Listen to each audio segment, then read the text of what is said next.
Bentornati amici di Italian League. Oggi avremo una carrellata di novità, davvero tantissime, quindi tenetevi pronti.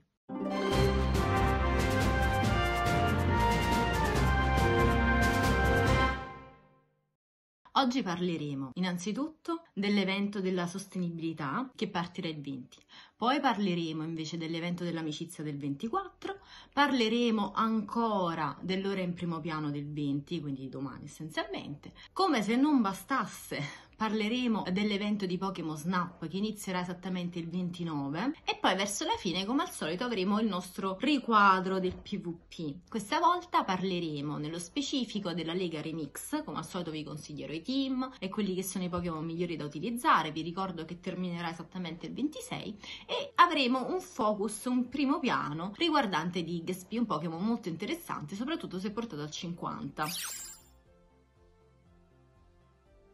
Andando per ordine, innanzitutto parliamo della settimana della sostenibilità, che ci sarà esattamente dal 20.04 alle ore 10 del mattino fino al 25 alle 20 di sera. Ovviamente avremo un nuovo Pokémon che farà il suo debutto, ovvero Binacle, e ovviamente la sua evoluzione. Farà il suo debutto anche Trubbish nella sua versione cromatica. Ci saranno una serie di Pokémon tematici, per cui potremo trovare in giro Trubbish, Ferroseed, ancora Drillbur, Grimer e tanti altri. Vi saranno anche delle schiuse a tema, infatti potremo schiudere Pokémon come Diglett, Tangela, Goldeen e così via. Vi sarà una ricerca a tempo limitata a tema e ancora delle quest sul campo che potranno dare come premi Pokémon come Cottonice, Espin, Binacle e tanti altri. In più vi saranno anche dei vestiti, probabilmente gratuiti, di questo ancora nulla sappiamo, disponibili per l'avatar nel negozio. Questo evento è particolare poiché vi coinvolge direttamente, infatti noi allenatori saremo richiamati a mostrare il nostro interesse per la sostenibilità. E come faremo? La Niantic ci mette a disposizione una serie di attività da testimoniare e da, come dire, immortalare e ricondividere sui social. Adesso vi elenco le modalità e le attività di cui potrete essere testimoni. Andando sul sito di Niantic Labs, cosa che potete fare tutti quanti nel caso in cui siate interessati a partecipare a questa iniziativa, la Niantic spiega appunto che per partecipare a questo evento in modo attivo e sbloccare tra l'altro delle ricompense molto interessanti che saranno suddivise per livelli, che vedranno ad esempio l'aumentare dei raid, la possibilità di ricevere un pacchetto con 3 biglietti raid da remoto e così via, ricompense che saranno sbloccate stesso il 25 in base alla nostra partecipazione a livello mondiale ovviamente. E per partecipare come bisognerà fare? Allora, un po' come i nostri contest insomma, bisognerà testimoniare sui social quali Twitter, Instagram e Facebook attività come prendersi cura della comunità, impegnarsi in una causa locale, quindi non per forza salviamo il mondo, voglio dire, anche impegnarsi a livello locale è importante e Niantic ce lo riconosce. Ancora adottare una nuova pratica per la sostenibilità. Questo dovrà essere pubblicato appunto sui social e sotto il post che pubblicherete dovrete anche inserire una descrizione, che immagino che anche in italiano andrà bene, dell'attività che avete svolto e aggiungere questo hashtag che vedete qui a fianco a me. E in questa maniera, insomma, probabilmente impareremo anche qualcosa. Sempre il 20, come ogni martedì, in questo caso avremo nell'ora in primo piano come protagonista Grimer, dalle 18 alle 19 e il bonus questa volta sarà doppia polvere di stelle da cattura. E vi ricordo che ovviamente il Pokémon sarà disponibile nella sua forma shiny.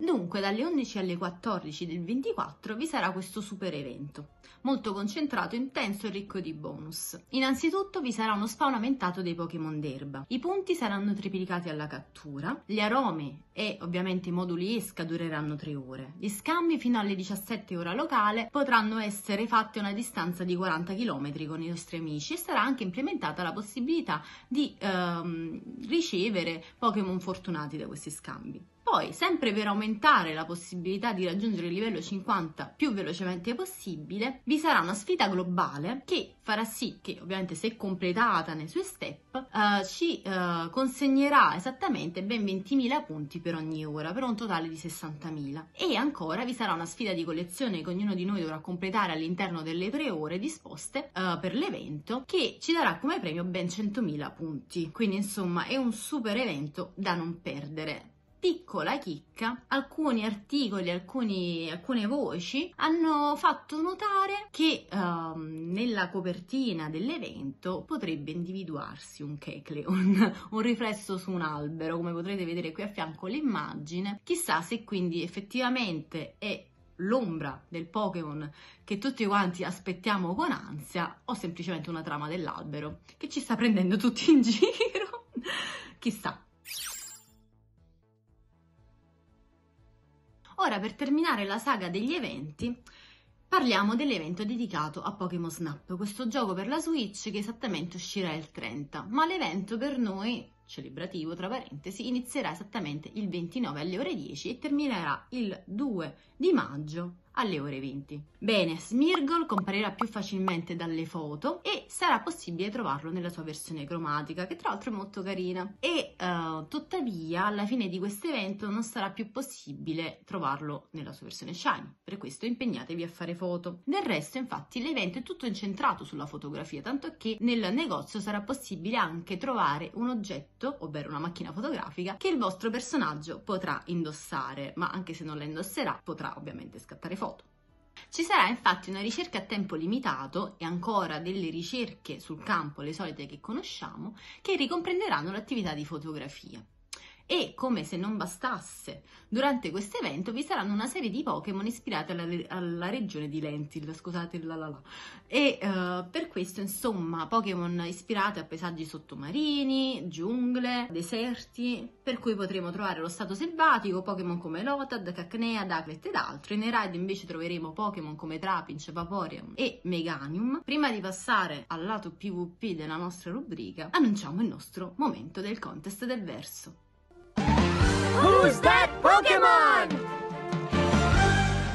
Il Pokémon della settimana scorsa, che era un po' più complicato, era esattamente Heracross. E coloro che si contendono il podio questa volta sono: al primo posto troviamo Mistero Galaxy, che ti meriti ovviamente un applauso, quindi bravo. Poi abbiamo al secondo posto Ombres 89 e infine al terzo Agosus, che continua ad arrivare terzo. Agosus, sono un po' triste, non lo so, non sei più il mio primo fan. Anche il Pokémon di questa settimana è un po' particolare. Potremmo dire innanzitutto che è un Pokémon che si differenzia, per fare una battuta, e in più ha anche una sua Gigamax. Ricordatevi che per partecipare dovrete mettere il nome del Pokémon di cui è il verso che stiamo per farvi sentire e il vostro nome allenatore qui sotto nei commenti al video. Adesso sentite bene il verso del Pokémon. Bene, ora andiamo avanti.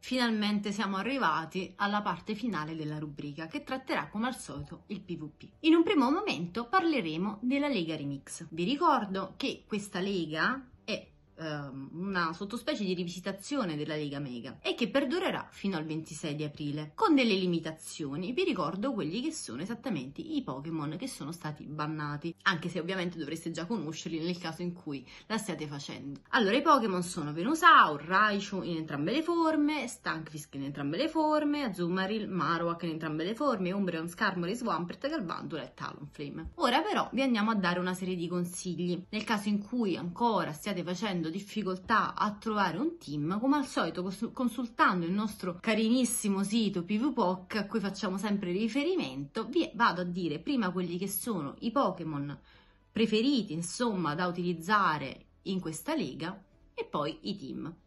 Tra i Pokémon consigliati, innanzitutto troviamo in prima posizione Sableye, come seconda Ninetales, poi Machamp forma ombra, ancora Drifblim, Escavalier, Clefable, Medicham e ancora Vigoroth, Registeel e Mandibugs.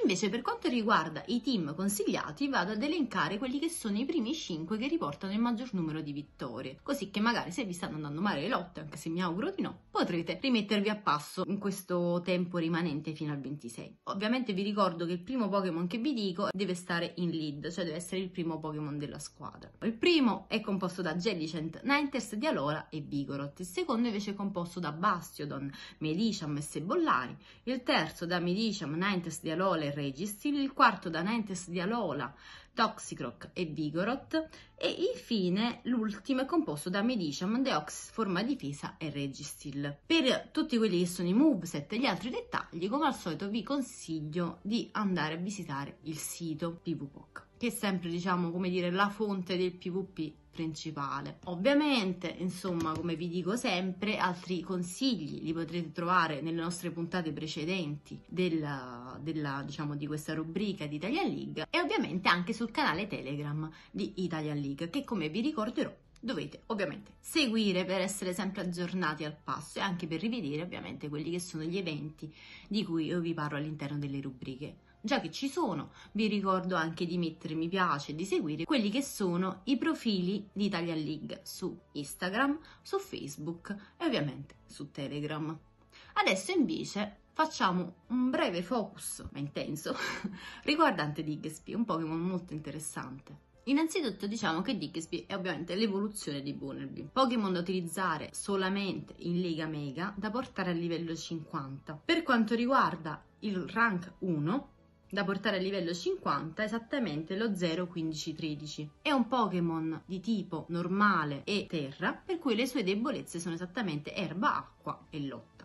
Con chi abbinarlo in squadra? Con Pokémon ad esempio come Skarmory o ancora Altaria, che sono Pokémon volanti che coprono le sue debolezze, o meglio alcune delle sue debolezze, come appunto lotta ed erba. Mentre con acqua comunque se la vedono abbastanza bene, ma fate attenzione al geloraggio di Azumarill nel caso in cui decidiate di utilizzare Altaria. Ancora è un Pokémon che ha buone coperture con Spettro, poiché insomma ovviamente Spettro non fa nulla sui Pokémon normali, e quindi potreste abbinarlo ad esempio a un Hypno. E ancora può essere accompagnato da un Pokémon come Chestnut, il quale tendenzialmente se la vede bene con le debolezze appunto di Diggsby. Come mossa invece vi ricordo che come veloce è consigliata da utilizzare la mossa Colpo di Fango, invece come caricate si preferiscono la mossa Fuoco Pugno che spamma molto velocemente e la mossa Terremoto. Vi consiglio tra l'altro magari di caricare più di un fuoco pugno alla volta in modo tale di illudere, insomma di creare un'illusione nell'avversario, il quale probabilmente pensando che utilizzerete la fortissima mossa terremoto sarà costretto a scudarsi e quindi ovviamente lo metterete in difficoltà, anche perché vi ricordo anche tra l'altro questo Pokémon ha un bel po' di difesa, quindi insomma prima di andare giù, a meno che non beccate proprio il suo counter, ce ne metterà. E quindi potrebbe essere un bell'asso nella manica da utilizzare, ovviamente come vi ricordavo a livello 50. Anche per oggi abbiamo finito. Vi ricordo come al solito di partecipare, se volete, al progetto Pokefotografo, di cui vi ricordo le modalità che sono qui a fianco a me. Vi saluto e ci vediamo la settimana prossima. Un bacio ragazzi, ciao!